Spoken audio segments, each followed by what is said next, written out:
guess. And it's just going to bring it on over. I mean, really heavy on this side. My manual keeps coming out. Get that back in. This may not be obvious in some props. You may have to do this. Ideally, I want it, no matter where I turn it, I want it to sit in that position.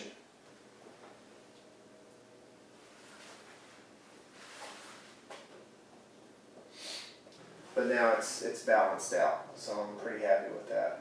No matter where I put it, it'll stay.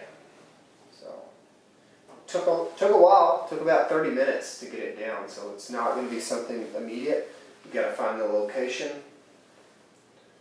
on where it's balanced out at. Where I'm going to put the weight. So I'm taking a red pin, try to get right in the center here. Because that, if I can punch through there. Now I'm going to weigh that, but right here, I don't know if you can see that. That's the location where I'm going to drill at, and that's where the lead weight's going to go. Okay, so I took the washers, went and weighed them out, went and found a lead weight, put it on there, and it's a little under 1 ounce. Right on the place where we marked it. Now I'm going to drill a little hole. A little too far. And that's what we'll pour the lead into. A little bit more.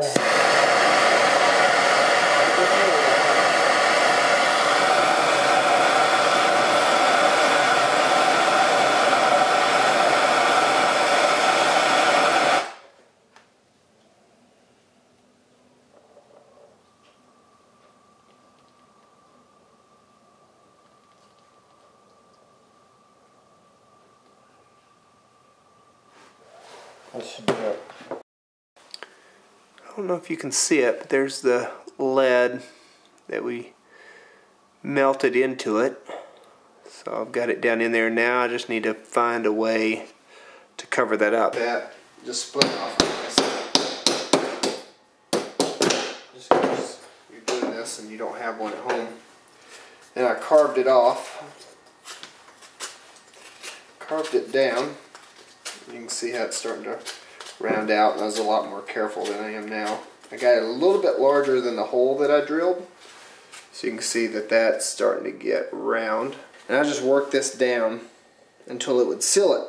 So now what I'm going to do is mark that spot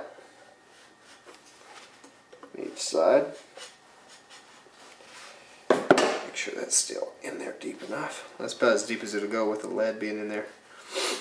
And I'm going to chop that off and kind of bang it in there, flatten it out, sand it out, all that good stuff.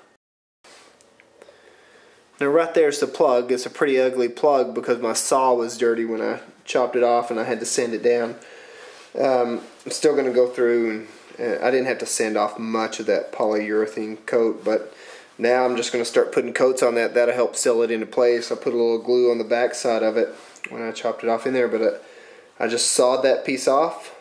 Stuffed what was left in there, sanded it down, and you can tell my saw was kind of dirty, and the grains are going the wrong way. So what I was told is if you want to make a really good prop or make it look really good, the plug that you put in here, make sure the grains are going in the direction of the grains you have here. Mine are almost going, well, not perpendicular, but kind of sideways, diagonal. Okay, here's the prop. Plug turned out really ugly. So I don't know if you can see that. You see that real dark spot. That's the plug. I should have sanded it down a little bit better. Again, this is just going up for display, but I still wanted to show how the whole process worked. Just in case I made a mistake, I wouldn't be messing up expensive wood. I wouldn't use this because it's got a lot of knots in it. It's pine, and it's not the type of wood that you would want to use for a prop. You'd want oak, maple, walnut, some sort of hardwood. But I just want to show you that it's all balanced out now. And it is, if it was the correct wood, be ready to use. So no matter where I put it, even though I put another little bit of lacquer on there, it'll hold its position. So no matter where I take it to, it'll hold that position, so we know it's balanced out.